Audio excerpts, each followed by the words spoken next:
And with the conclusion of this lecture, I have included a few reports, major reports that have been released last week.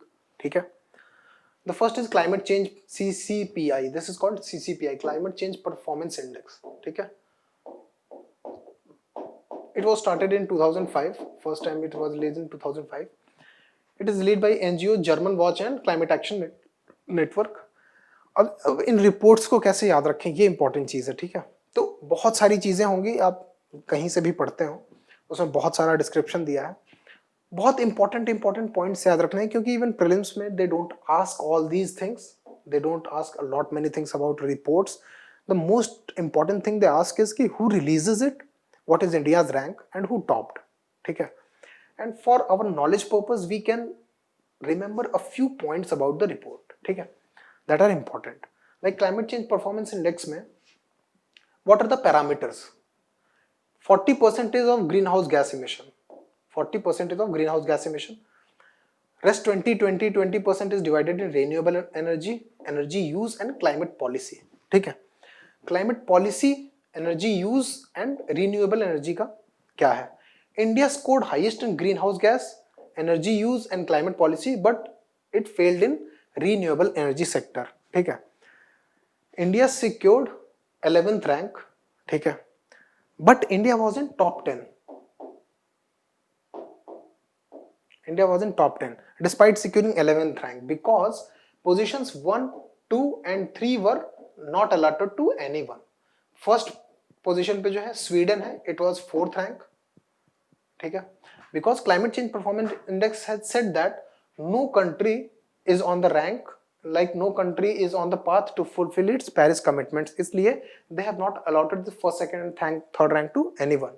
4th rank पे Sweden है, still it becomes the topper, and India is on 11th rank. ठीक है? तो India becomes top 10 countries who are on path of achieving their Paris commitments. ठीक है? Global wage report is released by ILO. ILO is a specialized agency of United Nations. ठीक है? There are 15 specialized agencies of United Nations. Specialized agencies. United Nations should be prepared with a great detail. Specialized agencies. There are 15 specialized agencies of United Nations. ठीक है? अब specialized agencies क्या होती हैं? They are autonomous bodies within the United Nations framework, but their governance structure, their membership, they are all independent of United Nations. ठीक है? ILO, FAO हो गया, ILO हो गया, वर्ल्ड मेट्रोलॉजिकल ऑर्गेनाइजेशन हो गया, IM इंटरनेशनल मैरीटाइम ऑर्गेनाइजेशन हो गया. ये सारे क्या हैं? Specialised agencies of specialised agencies of United Nations हैं. ILO was formed in 1919. ठीक है? It is the oldest institution within United Nations framework. ठीक है? ओके. ग्लोबल वेज रिपोर्ट की 2-3 इंपॉर्टेंट पॉइंट्स हैं. पहला तो ये है कि this wage report has basically analyzed the impact of COVID on the wage of like minimum wage of workers and the wage of workers. ठीक है? So what are the important observations? First is informal workers suffered 22.6% fall in wage rates. ठीक है? That's a huge fall, and formal workers saw a fall of 3.6%. Fine. There's a huge inequality. And 2016 से 2019 के बीच में wages grew fastest in Asia, Pacific and Eastern Europe.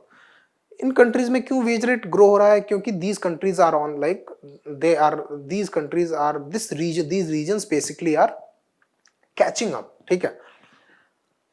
Okay. Gender wage gap, loss of wages. Okay. If subsidies were not provided, ठीक है? If wage subsidies were not provided to compensate for the COVID effect, women would have lost 8.6% of their wage, whereas men would have lost 5.4% of their wage. ठीक है?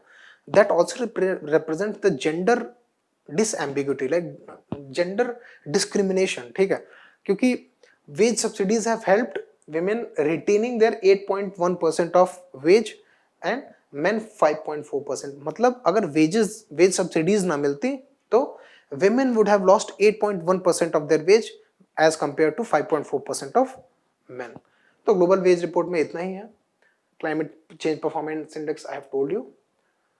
The last final topic for the day that sums up is state of climate report. It is again released by WMO, ठीक है, WMO World Meteorological Organization. It is again a specialized agency of, WMO is a specialized agency of, I told you in a previous lecture कि how to make notes of organizations. WMO was established in 1948, ठीक है, through Geneva, in Geneva, sorry, ठीक है.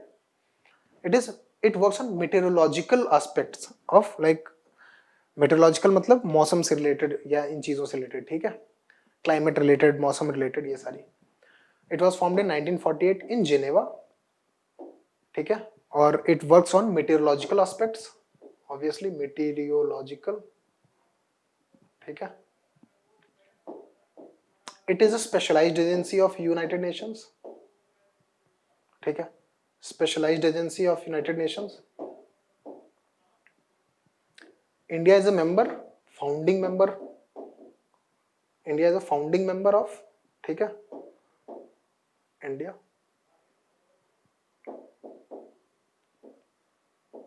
ठीक है. Okay, I think this sums up. This diagram is very easy to understand and to memorize also, and easy to understand as well. What is state of climate report?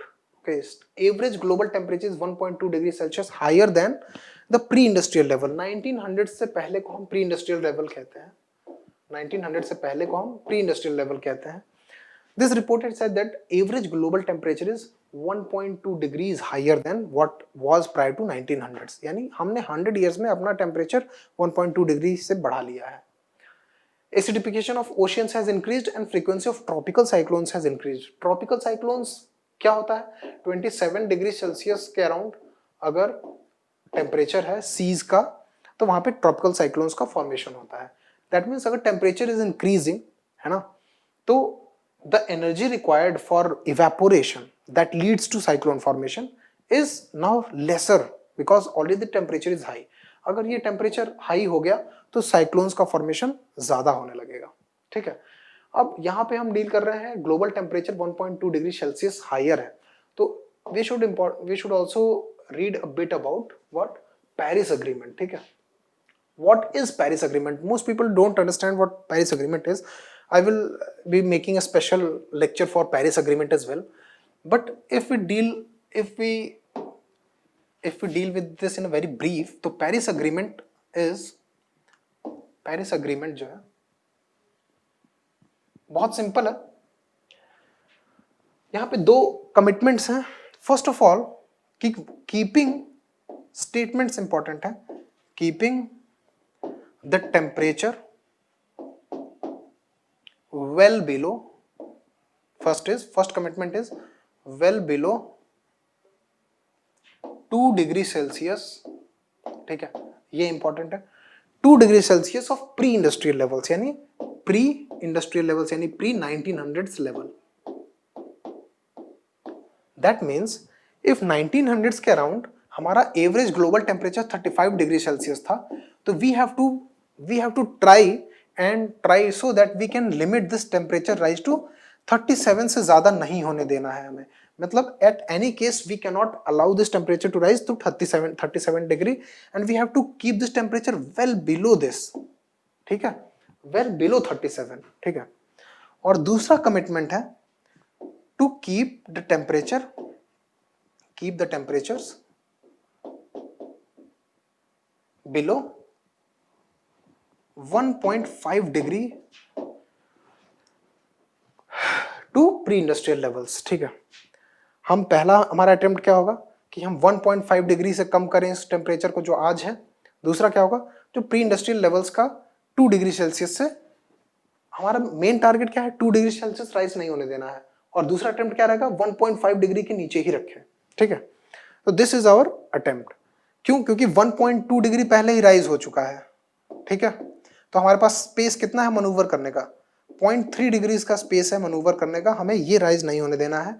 And इसके लिए सारी countries को अपना nationally determined target set करने हैं. किस चीज के, कार्बन एमिशंस के और ग्रीन हाउस गैस एमिशंस के, so that the rise of temperature of the world can be kept with in the reach, ठीक है. अब इन्हीं टारगेट्स को अचीव करने के लिए सारी कंट्रीज ने अपने INDCs ऑफर किए हैं. INDC, intended nationally determined contribution, ठीक है। अब ये तो हो गया पेरिस एग्रीमेंट का आउटलाइन, ठीक है। ये हो गया INDC, इंडिया का भी INDC है, सारे ये बेसिकली टारगेट्स हैं, ठीक है, क्वांटिफाइड फॉर्म में कि हम एज अ कंट्री क्या करेंगे कि हम अपने ये इस टेम्परेचर राइज को रोक सकें। यहाँ पे दो प्रिंसिपल्स हैं जो कि इस पूरे पेरिस एग्रीमेंट के साथ डील करते हैं, and the first one is CBDR, that is common but differentiated responsibilities, ठीक है। Common but differentiated responsibilities, common responsibility क्या है, to keep the temperature within limit. Differentiated मतलब क्यों, जिस कंट्री ने ज्यादा पॉल्यूट किया है वो ज्यादा रिस्पॉन्सिबिलिटी उठाएगा, ओके। दूसरा क्या है, polluter page, polluter pays. That means those country who were benefiting during industrial revolution, now they should compensate those countries who were not benefiting during industrial revolutions, जिसकी वजह से वो पीछे भी रह गए, and now they are even facing the brunt of climate change. तो polluters will have to pay, एक फाइनेंशियल मैकेनिज्म एस्टैब्लिश करनी पड़ेगी, ठीक है। और दूसरा क्या है कॉमन बट डिफरेंशिएटेड रिस्पॉन्सिबिलिटीज, यानी जो टारगेट्स होंगे वो डिपेंड करेंगे कि कौन ज्यादा पॉल्यूट कर रहा है अभी करंट टाइम में, उस हिसाब से उनकी रिस्पॉन्सिबिलिटीज डिफरेंट होंगी। और पॉल्यूटर पेज एक फाइनेंशियल मैकेनिज्म होगा जो कि हेल्प करेगा उन कंट्रीज को जो कि इंडस्ट्रियल रिवोल्यूशन के टाइम बहुत एडवांस कंट्रीज नहीं थी, okay. I hope you understood this, and this sums up our lecture for the day. We will be meeting you next week with again the important happenings of this week, the coming week.